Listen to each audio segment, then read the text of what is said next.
Sunday की शाम थी। हम प्रार्थना सभा में गए और जब लौटे तो सब कुछ साधारण सा था। हमने पहले कोई मूवी नहीं देखी, कोई ऐसी डार्क मूवी, और ना ही मुझे पहले कभी कोई दर्शन हुआ था। सुबह के लगभग 3 बजे मेरी आंख खुली और अचानक मैं अपने शरीर से बाहर निकला और हवा में तैर गया। एक सुरंग से होते हुए मैं नर्क के एक कैद खाने में पहुंच गया। मुझे नहीं मालूम मैं कैसे वहां पहुंचा, क्यों वहां पहुंचा, लेकिन ये बिल्कुल असली था जैसे मैं यहाँ आपके सामने खड़ा हूँ, बिल्कुल असली। ये जो जेल का कमरा था ये बिल्कुल बदबूदार, गंदगी से भरा हुआ और गर्म था, बेहद गर्म था, धुएं से भरा हुआ था। यशाया 24:22 कहता है कि वो यहाँ एक साथ पकड़कर बंदियों की तरह लाए जाएंगे और उन्हें सताया जाएगा। नीति वचन 7:27 में कहा गया है कि वो यहाँ पर कमरों में लाए जाएंगे, हाँ, रूम्स में लाए जाएंगे। अयूब 17:16 में दिया है कि वो कैद खाने में भूमि के नीचे लाए जाएंगे। योना 2:6 में लिखा है मैं भूमि के नीचे बंद हो गया था। टिंडल और न्यू इंटरनेशनल वर्जन दोनों में लिटरली यही शब्द आए हैं कि द्वारों में और कैद खानों में बंद किए जाएंगे।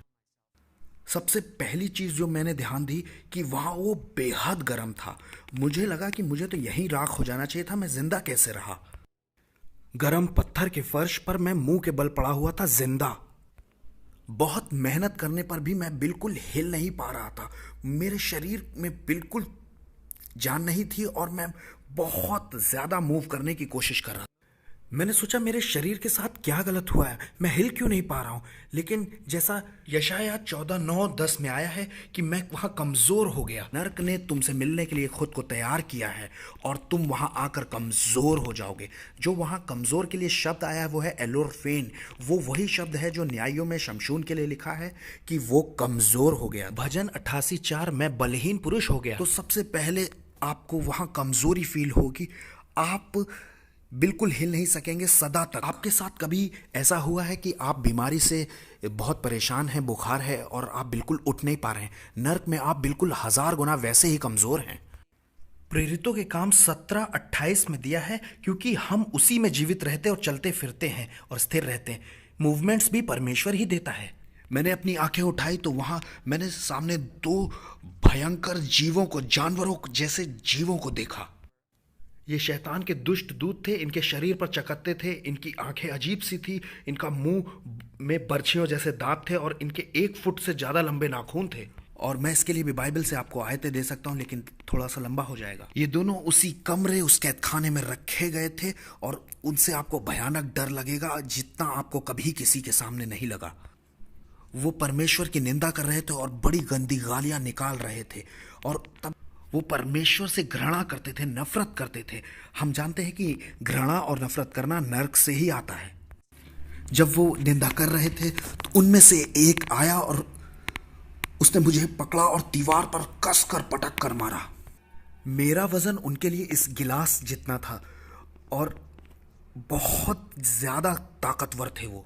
मुझे लगा जैसे मेरी हड्डियां तक टूट गई। मैंने बहुत दर्द महसूस किया और लौटते समय मुझे यीशु ने समझाया था कि मैंने ऑलमोस्ट सारा पेन जो तुमने फील किया ब्लॉक कर दिया था। सिर्फ थोड़ा सा तुम्हें एहसास कराया है ताकि तुम जानो कि यहाँ सचमुच दर्द होता है, ताकि लोग जाने कि ये काल्पनिक दर्द नहीं है, ये सचमुच का दर्द है। तभी उनमें से दूसरा आया और उसने अपने नाखूनों को मेरे सीने में रखकर मेरे सीने को फाड़ डाला। नर्क में भी आपके पास शरीर है। मत्ती 10:28 में लिखा है कि उससे डरो जिससे जो तुम्हारे शरीर और आत्मा दोनों को घात कर सकता है। लूका 16 के धनवान मनुष्य के पास आंखें थी, जबान थी, सब कुछ था।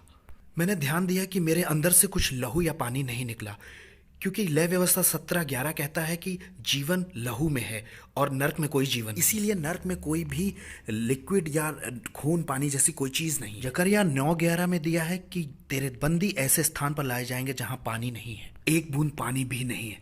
फिर मैंने महसूस किया कि किसी ने मुझे बाहर निकाला। वो परमेश्वर था लेकिन मैं समझा नहीं उस वक्त। फिर वहां से मुझे एक आग के गड्ढे के पास पहुंचाया गया जहां से आग की लपटें उठ रही थी और बड़ी भयानक आग ऊंची ऊंची उठ रही थी। वहां आग के थक्के उड़ रहे थे और लावे जैसा कुछ बह रहा था। और ये पहली बार था जब मैंने ऊपर से इंसानों को देखा। हाँ, उनकी आवाजें मुझे सुनाई दे रही थी और वो दर्द में बहुत बुरी तरह से चीख रहे थे और वो एक दो नहीं बहुत सारे इंसान थे।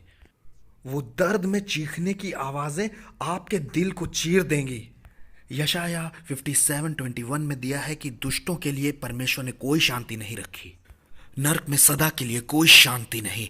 और वहां इंसान जो थे वो उनको आग की लपटों में गड्ढे में पड़े हुए मैंने देखा। और ये कोई काल्पनिक आग नहीं है, ये मन गढ़ंत आग नहीं, ये सचमुच में सच्ची आग ही थी जिससे आदमी जलता है। भजन 11:6 में दिया है कि वो दुष्टों पर अपने फंदे बरसाएगा और प्रचंड लू उनके कटोरों में बांट दी जाएगी। भजन 140:10 उन पर अंगारे डाल दिए जाएं और वो आग में गिरा दिए जाएं, ऐसे गड्ढों में गिरें कि फिर ना उठें। मत्ती 13:39 स्वर्गदूत धर्मियों को दुष्टों से अलग कर अग्नि कुंड में डालेंगे। मैं और भी आयतें बाइबल से दे सकता हूँ कि वो सचमुच में आग ही थी, लेकिन मैं सिर्फ एक देता हूँ। जैसा प्रकाशित वाक्य में दिया है कि महाक्लेश काल में जब अग्निकुंड खोला गया तो उससे धुआं निकला जिसने हमारे आकाश को ढक लिया। अब आकाश में धुआं तभी ढक सकेगा जब सचमुच में आग होगी तब। अगर आग काल्पनिक होगी तो धुआं निकलेगा ही नहीं, लेकिन अगर आग सचमुच में होगी तो ही धुआं निकलेगा। लूका 16 में धनवान पुरुष सिर्फ एक बूंद पानी मांग रहा है। अगर वो आग सिर्फ काल्पनिक है तो वो पानी की एक बूंद क्यों मांग रहा है? बाइबल में 46 आयत हैं जो यीशु ने बोली है नरक के बारे में, जिसमें 18 सिर्फ नरक की आग के बारे में है। मैं समझ गया था कि मैं नरक के नीचे वाले गड्ढे में हूं। और बाइबल में 49 आयतें हैं कि नरक आखिर है कहां। यहेजकेल 26:20 और गिनती 16 और ऐसी ही 49 आयतें हैं।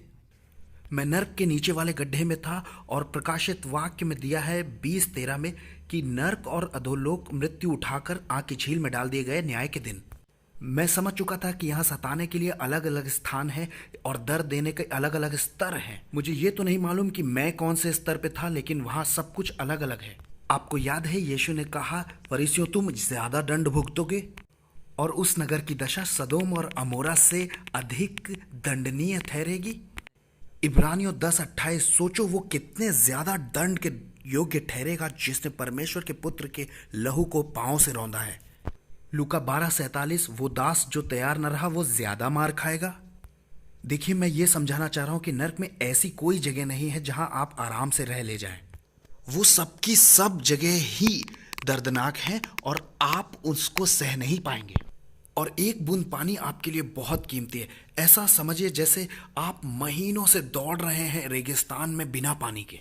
मैं बुरी तरह से सिर्फ एक बूंद पानी चाहता था और आपको वो एक बूंद पानी कभी नहीं मिलेगा।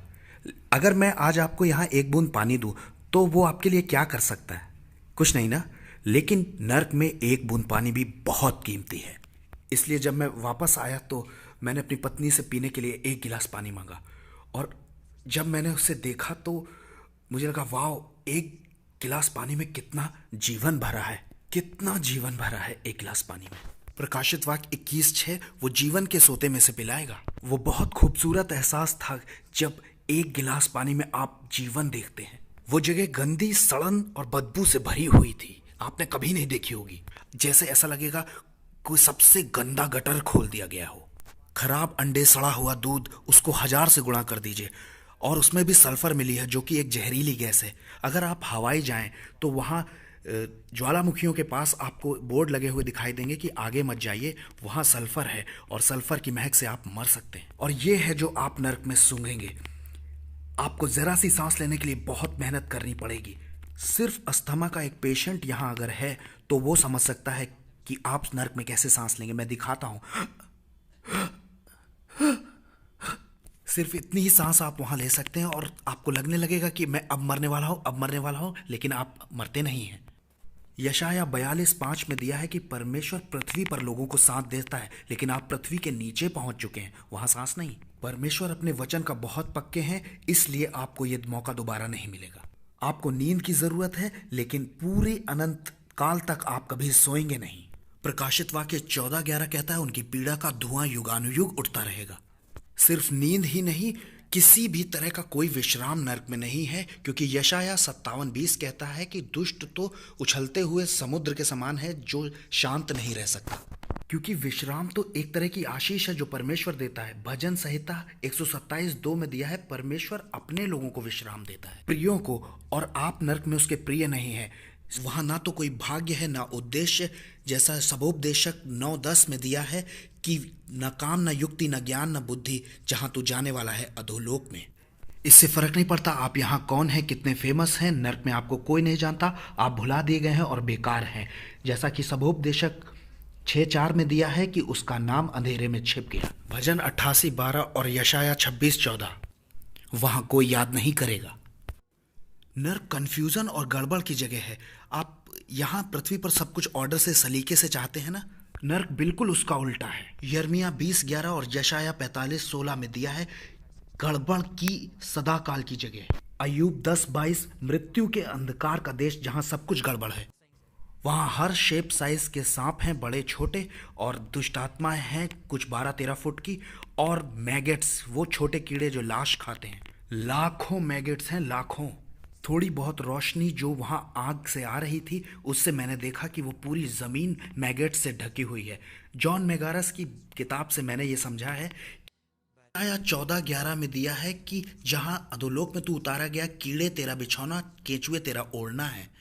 जॉन मेगास ने इसी शब्द का इस्तेमाल किया है, मैगेट। और मैगेट ऐसे कीड़े हैं जो इंसान या मरे हुए जानवर का मांस तब तक खाते हैं जब तक वो खत्म ना हो, और नर्क में आपका मांस कभी खत्म नहीं होगा। इसीलिए यीशु ने कहा है कि देखो कि वहां तेरा कीड़ा नहीं मरता और तेरी आग नहीं बुझती। कीड़ों के लिए जो शब्द वहां आया है वो भी मैगेट्स ही है। मुझे ये बातें पता नहीं थी, लेकिन सोचिए वो कीड़े हमेशा जिंदा रहेंगे, जैसा कि अय्यूब 24:20 में आया है। क्या ये सचमुच घिनौना नहीं है? डर का जो स्तर आप नर्क में महसूस करेंगे वो आपकी कल्पनाओं से भी परे है। मैं इसकी तुलना करना चाहूँगा अपने जीवन के एक खतरनाक अनुभव से। मैं जब 16 साल का था तो मैं सर्फिंग किया करता था फ्लोरिडा कोको बीच पर। वहाँ शार्क आ गई और मेरे बगल वाले व्यक्ति का वो पैर खा गई। वहाँ लगभग 30 से ज़्यादा शार्क थी और 100 से ज़्यादा लोग थे, और शार्क वापस आई। हम सब किनारे की तरफ भागे और मैं अपने घुटनों पर अपने बोर्ड पर, जो कि 9 फुट का था, उस पे था, और वो मेरे बोर्ड से लंबी थी। न्यूज़पेपर में बताया गया कि वो टाइगर शार्क थी। शार्क वापस आई और उसने अपना मुंह घुमाया। उसके दांत इतने लंबे थे और उसका मुंह इतना खुला हुआ था। मैंने जब उसे देखा तो वो वापस आई और उसने मेरे बोर्ड के 2 टुकड़े कर दिए, और उसने मेरे पैर से पकड़कर मुझे पानी के अंदर खींच लिया। आप कल्पना कर सकते हैं मुझे कितना डर लगा होगा। मेरा डर कुछ भी नहीं था उस डर के आगे जो मैंने नर्क में महसूस किया। अगर तुलना की जाए तो ये डर तो कहीं दर्ज भी नहीं होगा। भजन 73, 17, 18 में दिया है कि तू उन्हें फिसलने वाले स्थानों में रखता है और वो घबराते घबराते नष्ट हो गए। खैर, शार्क से मैं बच गया। ये परमेश्वर का चमत्कार था, सही ना? उसने अपना मुंह खोल दिया और मैं बच गया, और मेरे पाँव पर आज तक कोई निशान भी नहीं है। शार्क से पाँव छूटने पर उस पर निशान ना हो, और वो भी टाइगर शार्क से, असंभव है। ये परमेश्वर का ही हाथ था। और जानते हैं, उस वक्त मैं मसीही नहीं था, और इस घटना के बाद मुझे तुरंत उद्धार मिल गया। Praise God, thank you Lord. मैंने अपनी पत्नी के बारे में सोचा, क्योंकि मैं सिर्फ अपनी पत्नी से क्लोज हूँ। मैंने उसे महसूस किया, लेकिन मैं वहाँ से कभी नहीं निकलूँगा, ना उसको कभी देख पाऊँगा। उसे बिल्कुल पता नहीं है कि मैं कहाँ हूँ। अय्यूब 7:9 कहता है, वैसे ही अधोलोक में उतरने वाला वहाँ से लौट नहीं सकता। मत्ती 18:34 कहता है कि वो सताने वालों के हाथ में, टॉर्मेंटर्स के हाथों में छोड़ा जाएगा। भजन 50:22 परमेश्वर को भूलने वालों मैं तुम्हें फाड़ दूंगा। मत्ती 24:51 कहता है कि वो कपटियों के साथ ताड़ना पाएगा और रोना और दांत पीसना होगा। भजन 116:3 कहता है कि मृत्यु की रस्सियां चारों ओर थी, अधोलोक की सकेती में पड़ा हुआ मैं संकट और शोक भोग रहा था। मैं और आयतें दे सकता हूँ। भजन 74:20 में लिखा है, देश के अंधेरे स्थान अत्याचार के घरों से भरपूर हैं। अत्याचार, क्रुएलिटी, मतलब हमास, जो शब्द आया है वो है हमास। हमास शब्द की अगर आप गहराई में जाएंगे तो उसका अर्थ है उपद्रव, नष्ट होना, विनाश करना, और सच्ची घृणा। दुष्ट आत्माएं आपसे घृणा करती हैं, और आप अपने प्रियों को कभी नहीं देखेंगे। आपने देखा होगा उस गड्ढे में सबको एक साथ रखा गया है, लेकिन सच में ऐसा नहीं है। सबको अलग अलग रखा गया है। हम किसी से बात करके खुश होते हैं, हमें अच्छा लगता है किसी से मिलना, बात करना, लेकिन नर्क में ऐसा नहीं होगा। आप कभी किसी से कोई बात नहीं कर सकेंगे। आप अकेले अंधकार में पड़े रहेंगे, क्योंकि हमारी आत्मा कभी मरती नहीं है। इसलिए आपको हमेशा ऐसे ही रहना है। परमेश्वर ने हमें अपनी समानता स्वरूप में बनाया है। आप चाहे कुछ भी कर लें, ये सब कुछ ऐसे ही चलता रहेगा। आप कहेंगे, बिल, ये नर्क इतना भयानक क्यों है? मैं यहाँ कुछ समझाना चाहूँगा। मत्ती 25:41 में यीशु ने कहा है कि नर्क शैतान और उसके दूतों के लिए बनाया गया था, और ये शब्द तैयार किया गया था। ये शब्द यूहन्ना 14:2 में भी मिलता है। यहाँ यीशु कहते हैं कि मैं स्वर्ग में तुम्हारे लिए जगह तैयार करने जा रहा हूं। जब उसने नर्क प्रिपेयर किया, इसका मतलब उसने अपने सारे गुणों को उस नर्क से बाहर रखा। याकूब 1:17 कहता है, हर एक उत्तम चीज ऊपर से ज्योतियों के पिता से मिलती है। जब परमेश्वर ने नर्क का निर्माण किया तो उसने अपने आप को, अपने गुण को उससे बाहर निकाल लिया। नर्क में अंधेरा है क्योंकि पहला यूहन्ना 1:5 कहता है परमेश्वर ज्योति है। नर्क में मृत्यु है क्योंकि परमेश्वर जीवन है। यूहन्ना 1:4। नर्क में सिर्फ घृणा है क्योंकि पहला यूहन्ना 4:16 कहता है परमेश्वर नर्क में कोई दया नहीं। 36:5 भजन कहता है परमेश्वर की दया स्वर्ग में है। नर्क में कोई ताकत नहीं क्योंकि परमेश्वर सामर्थ है। भजन 18:32। नर्क में कोई पानी नहीं क्योंकि व्यवस्था विवरण 11:11 कहता है स्वर्ग की वस्तु पानी है। नर्क में कोई शांति नहीं क्योंकि यशायाह 9:6 कहता है वो शांति का राजकुमार है। तो देखा आपने, किसी परिस्थिति में से अगर परमेश्वर निकल जाए या परमेश्वर स्वयं को बाहर निकाल ले तो सारी अच्छाई उसके साथ ही बाहर चली जाती है। अगर आप उसका इनकार करना चाहते हैं तो एक स्थान है जो आपके लिए है जहां परमेश्वर नहीं है। धीरे धीरे मैं सुरंग से ऊपर आने लगा और अचानक एकदम से मैंने एक बहुत तेज रोशनी देखी। मैं तुरंत समझ गया कि वो कौन है। मुझे पूछना नहीं पड़ा। मैं बोला, यीशु। उसने कहा, मैं हूं। मैंने जो रोशनी देखी वैसी रोशनी मैंने पहले कभी नहीं देखी। मैंने एक व्यक्ति की आकृति को देखा।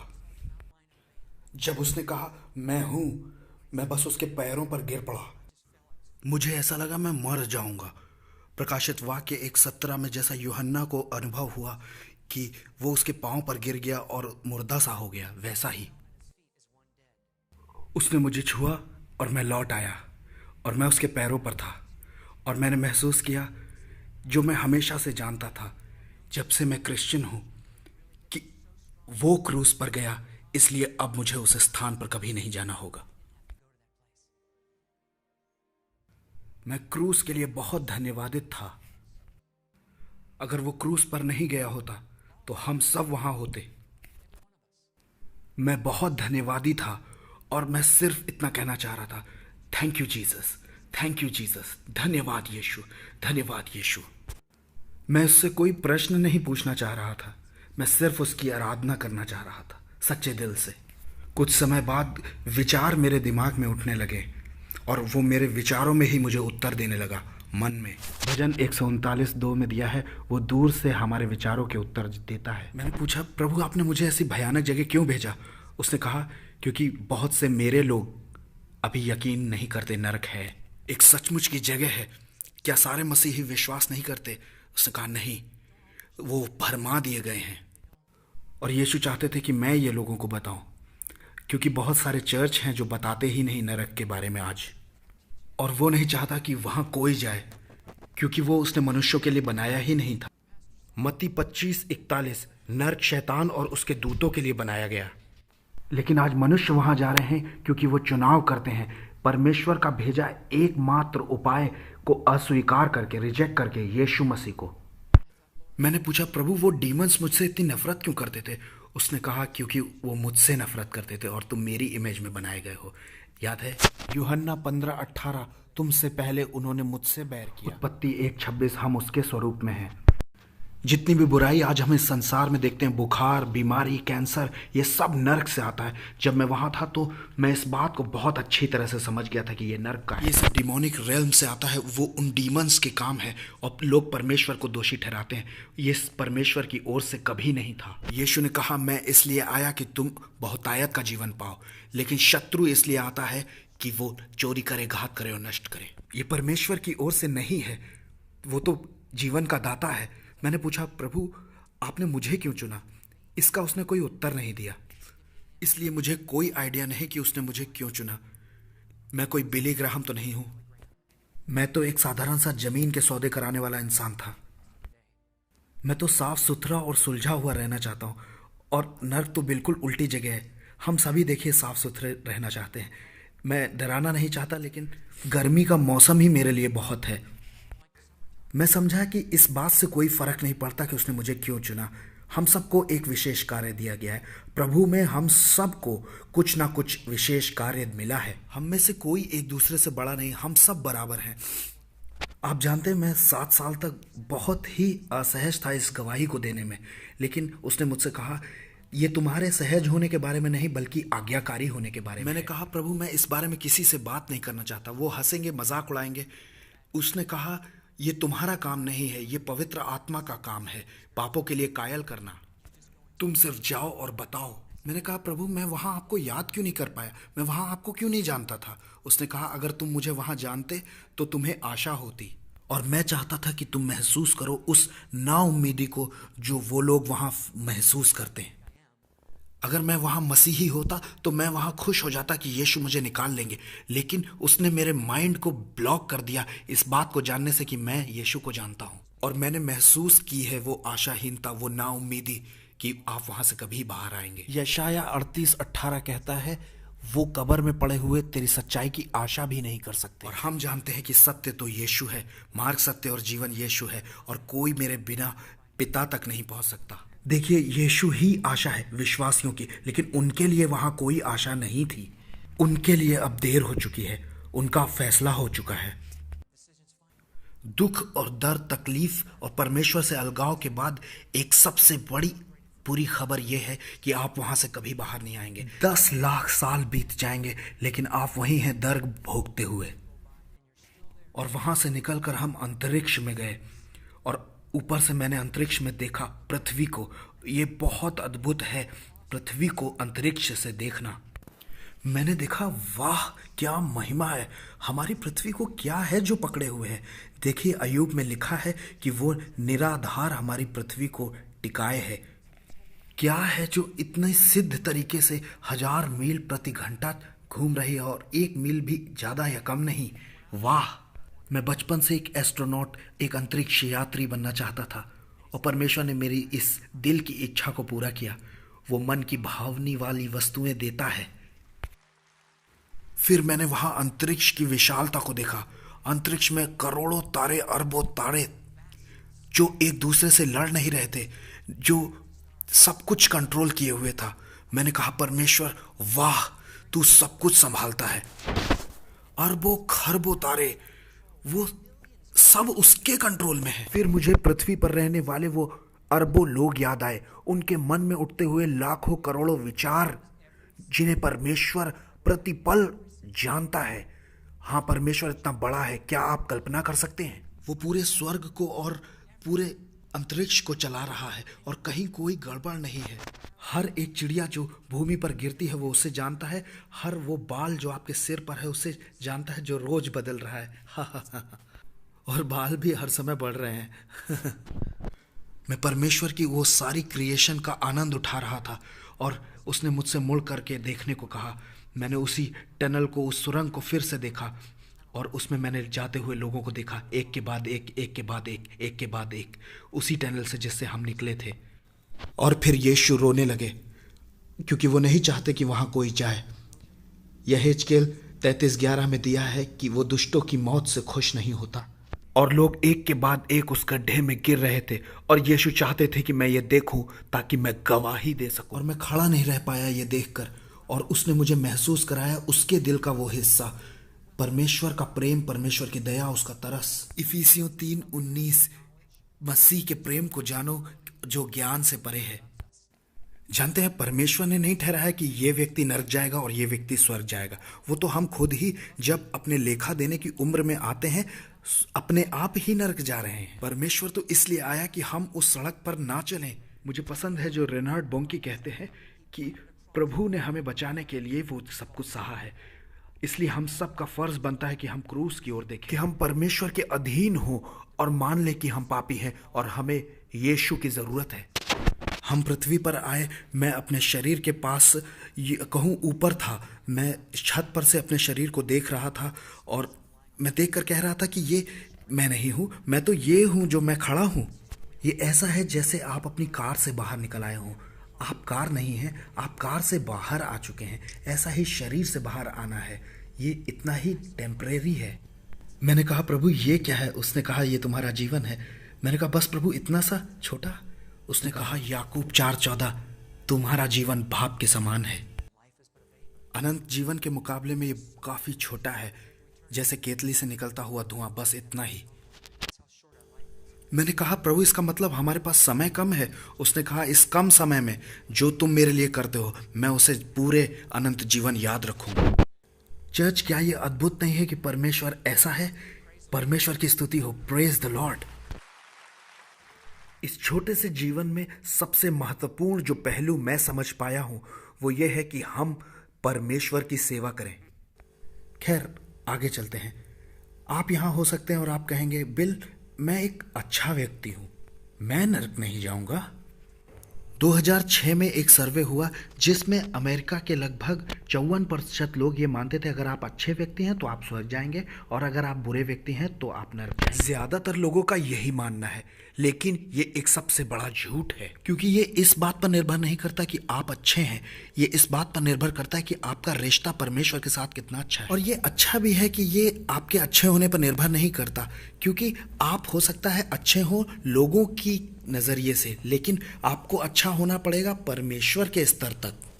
अगर आपने एक बार भी झूठ बोला है तो सब झूठों का भाग उस झील में मिलेगा। प्रकाशित वाक्य। अगर आपने कोई छोटी सी चीज भी चुराई है तो कोई चोर स्वर्ग में प्रवेश नहीं करेगा। 1 कुरिन्थियों 6:9। अगर आपने कोई अश्लील विचार कभी किसी के लिए मन में रखा है तो ये व्यभिचार हुआ और कोई अडल्टरर स्वर्ग में प्रवेश नहीं करेगा। याकूब 2:10 कहता है कि तू एक बात में व्यवस्था में चूका तो सब में चूक गया। ये तो 10 आज्ञाओं में से सिर्फ 3 ही हैं और अगर इसके आधार पर न्याय हुआ तो हम सब गिल्टी होंगे। तो हमें पाप की कीमत चुकानी होगी और यीशु पाप की कीमत है। रोमियो 6:23, पाप की मजदूरी तो मृत्यु है, परमेश्वर का वरदान अनंत जीवन है। और यीशु ने कीमत चुका दी। अब या तो कीमत आप चुकाएं और या तो यीशु को चुकाने दें, क्योंकि आप चुका नहीं पाएंगे। इसके लिए जरूरत पड़ेगी अनंत परमेश्वर की और यीशु के खून की। समय इसकी भरपाई नहीं कर पाएगा। आप कहें कि मैं 500 साल नरक में रह लूंगा और कीमत चुका दूंगा, ये इस तरह से काम नहीं करता। आप अनुग्रह के द्वारा विश्वास से बचाए गए हैं, ना कि सजा की कीमत चुकाकर बचाए जाए। मैं एक टॉक शो पे था, एक रेडियो प्रोग्राम में, और सामने देश के एक बड़े जाने माने एंकर बैठे थे और उन्होंने मुझसे कहा तुम्हारा परमेश्वर, मतलब तुम ईसाइयों का परमेश्वर, थोड़ा सा अड़ियल और बिना किसी दया का है। उसे मेरी भावनाओं की कोई कदर ही नहीं है, वो मेरे विचारों का सम्मान ही नहीं करता। उसे मुझे स्वर्ग आने देना चाहिए क्योंकि मैं एक अच्छा व्यक्ति हूँ। मैंने उनसे कहा आप ऐसे समझिए जैसे आप यहाँ के सबसे महंगे घर में घुसने जा रहे हैं और जाकर खटखटा कर कहते हैं एक्सक्यूज़ मी, आज से मैं आपके साथ रहूँगा। आपको क्या लगता है वो आपसे क्या कहेगा? वो कहेगा नहीं, क्योंकि आपका उसके साथ कोई रिश्ता नहीं है। बिल्कुल ठीक इसी तरह से जीवन भर आप सिर्फ अपने बारे में सोचते रहे और परमेश्वर से कोई लेना देना नहीं रखा। अब जीवन के अंत पर आप परमेश्वर के दरवाजे पर खड़े होकर ये नहीं कह सकते कि मुझे अंदर आने दो, मैं अच्छा आदमी हूँ। ये आपके अच्छे होने पर नहीं, आपके रिलेशनशिप पर निर्भर करता है। आपको उसे जानना पड़ेगा। उसने आपको मौका दिया अपना पिता कहने का, लेकिन आपने रिजेक्ट किया बार बार। वो आपका क्रिएटर तो है लेकिन आपका फादर नहीं है। गलातियों 3:26, रोमन 9:7-8 और यूहन्ना 7:12, 8:44 दिया है कि वो तुम्हारा रचयिता तो है लेकिन तुम्हारा पिता नहीं है जब तक तुम यीशु को अपने जीवन में नहीं बुलाते। मैंने कहा तो आप बताइए घमंडी कौन है? आप जो बिना किसी रिश्ते के उसके साथ रहना चाहते हैं। आपका कोई हक नहीं है। उसने कहा तुम मसीही लोग तुच्छ सोच के हो और परमेश्वर पर सिर्फ तुम्हारा ही हक है। मैंने कहा मैं एक तरह से और समझाता हूँ। मानिए कि आपने मुझको अपने घर पर खाने पर बुलाया है और आपने कहा नॉर्थ में आना और 95 किलोमीटर्स तक आना, उसके बाद यहाँ मुड़ जाना और यही सिर्फ एकमात्र रास्ता है मेरे घर आने का। लेकिन मैं कहता हूँ नहीं, मैं तो साउथ में जाऊँगा। अरे मैं तो किसी भी सड़क पर जाऊँगा, मैं तुम्हारे घर पहुँच जाऊँगा, मैं तो ऐसा मानता हूँ। आप कहेंगे बिल मैं अपने घर का सही रास्ता तुम्हें बताता हूँ। अरे मैं भी तो यही कह रहा हूँ, परमेश्वर अपने घर का रास्ता जानते हैं और वो बता तो रहे हैं। उसने अपने क्लियर डायरेक्शंस दिए तो हुए हैं, हमें तो सिर्फ उसे फॉलो करना है। अगर हम मिस करते हैं तो ये हमें नरक में ले जाएगा। ये नैरो माइंडेड होना नहीं है, ये सटीक होना है, और परमेश्वर अपने वचन पर बिल्कुल सटीक है। फिर वो बोले अगर ईश्वर है तो संसार में इतनी बुराइयां क्यों हैं? मैंने कहा कि अगर ईश्वर नहीं है तो संसार में इतनी अच्छाइयां क्यों हैं? प्रभु की स्तुति हो। ये इतना अच्छाइयां कहाँ से आ रही हैं दुनिया में? तो उन्होंने कहा अच्छा तो ठीक है, मैं एक पापी हूँ, लेकिन मैं इतना भी बुरा नहीं हूँ, मैंने किसी की हत्या नहीं की। क्या परमेश्वर मेरे पाप को नज़रअंदाज नहीं कर सकते? मैंने कहा दो कारण है कि नहीं कर सकते। परमेश्वर एक न्यायी जज है, लेकिन एक अच्छा जज अगर अपराधी को बिना सजा के जाने दे तो वो अन्यायी हुआ, और पापों की सजा तो देनी ही है। तो यही तो यीशु ने किया है हमारे पापों के लिए। अब या तो हम भुगतें और या यीशु, और हम कीमत नहीं चुका सकते क्योंकि हमें अनंत काल तक भोगना होगा। और दूसरा कारण जो मैंने दिया कि परमेश्वर भस्म करने वाली आग है। अब मान लीजिए कि आपने आग में अपने हाथ को दे दिया, तो आप आग से क्या ये कहेंगे कि आग बहुत खराब है, बहुत निष्ठुर है और उसने मुझे जलाया है? क्या आप ऐसा कहेंगे? नहीं, क्योंकि आप जानते हैं कि आग का तो काम ही है जलाना, उसका स्वभाव है। आप इस बात को समझें कि आपका हाथ और आग कंपैटिबल यानी अनुकूल नहीं है एक दूसरे के। इसी तरह से एक पापी मनुष्य और परमेश्वर कंपैटिबल यानी अनुकूल नहीं है एक दूसरे के। हम उसकी उपस्थिति में खड़े नहीं हो सकते, हम भस्म हो जाएंगे क्योंकि वो भस्म करने वाली आग है। क्या आप देख रहे हैं? तो फिर कैसे एक पवित्र परमेश्वर के सामने मनुष्य कभी खड़ा हो सकेगा? हमें बिना पाप का होना पड़ेगा, और उसका भी सिर्फ एक ही रास्ता है कि कोई आए और ऐसा सिद्ध जीवन जिए और बिना पाप का जीवन, जो एक भी बार पाप न किया हो, और वो कोई यीशु है। यीशु कहेंगे कि वो परफेक्ट जीवन मैंने जिया है और इसलिए अब मैं इनके पापों के बदले अपनी धार्मिकता इन्हें देता हूँ, और इन्हें अपने कामों पर नहीं बल्कि मुझ पर विश्वास करना होगा। तीतुस 3:5 कहता है अपने धार्मिकता के कामों से नहीं बल्कि परमेश्वर के अनुग्रह और प्रेम और दया के द्वारा हमें उद्धार मिला। उसने अपने पवित्र खून के द्वारा हमारे पाप क्षमा किए हैं, और हम वहाँ ऐसे खड़े हो सकते हैं जैसे हमने कभी पाप नहीं किया, क्योंकि हमारे पाप धो दिए गए हैं। क्या यह अद्भुत योजना नहीं है जो परमेश्वर ने हमारे लिए की? धन्यवाद हो प्रभु का कि उसने ऐसी योजना बनाई। लोग शिकायत करते हैं कि उसने एक ही रास्ता बनाया। अरे उसने एक तो बनाया, अरे कोई कंफ्यूजन नहीं, सिर्फ एक, और ये स्वर्ग की दिशा है। यूहन्ना 3:36 कहता है जो पुत्र पर विश्वास करता है अनंत जीवन उसका है, परंतु जो पुत्र को नहीं मानता और जीवन को नहीं देखेगा, परंतु परमेश्वर का क्रोध उस पर रहता है। कैसे जान सकते हैं आप इस पुत्र को? दो रास्ते हैं। आपको पश्चाताप करना है। लूका 3:13 यदि तुम मन न फिराओगे तो इसी रीति से नष्ट होगे। मन फिराने का मतलब है मुंह मोड़ना अपने पापों से। ऐसे नहीं कि आपने मान लिया कि वो परमेश्वर का पुत्र है, मैं एक पापी हूं। आपको अपना पूरा भरोसा उस पर रखना पड़ेगा। मैं अपने आप को बचा नहीं सकता और मैं पाप करना नहीं चाहता, मैं तो बस आपके पीछे चलना चाहता हूं। रोमियो 10:9-10 कहता है यदि हम अपने मुंह से अंगीकार करें और अपने मन से विश्वास करें कि परमेश्वर ने उसे मरे हुओं में से जिलाया तो हम निश्चय उद्धार पाएंगे। यूहन्ना 14:6 में यीशु ने कहा मार्ग, सत्य और जीवन मैं ही हूं, मेरे बिना कोई पिता तक नहीं पहुंच सकता। मैं किसी के विश्वास का निरादर करना नहीं चाहता, लेकिन मैं रोकूंगा आपको एक ऐसे विश्वास को करने से। आपके लिए यीशु मरे, एकमात्र रास्ता यीशु ही है। आई डोंट केयर कि आप किस विश्वास के साथ बड़े हुए हैं, लेकिन यीशु एकमात्र रास्ता है। लेकिन जानते हैं आपको चुनाव का मौका दिया गया है। यही तो प्रेम करता है, प्रेम चुनने का अधिकार देता है। वो हमें रोबोट बना सकता था, लेकिन उसने ऐसा नहीं किया। उसने हमें स्वतंत्र इच्छा दी ताकि हम उसे चुन सकें। आखिरी आयत प्रकाशित वाक्य 20:15 जिस किसी का नाम जीवन की पुस्तक में लिखा हुआ ना मिला वो आग की झील में डाला गया। परमेश्वर के पास एक किताब है, न्याय के दिन वो किताब आपके सामने खोली जाएगी। अगर आपका नाम उसमें नहीं लिखा होगा या आपने उद्धार प्राप्त नहीं किया तो कितना भयानक होगा कि तुम्हारा नाम इस जीवन की पुस्तक में नहीं है। मेरे सामने से दूर हो जाओ और उस अनंत आग में चले जाओ जो शैतान और उसके दूतों के लिए तैयार की गई है। ये आपके जीवन के सबसे खराब शब्द होंगे जो आपने सुने, क्योंकि परिणाम हमेशा के लिए है। इसलिए मैं एक सवाल आपसे पूछता हूं, क्या आपका नाम उसके जीवन की पुस्तक में है?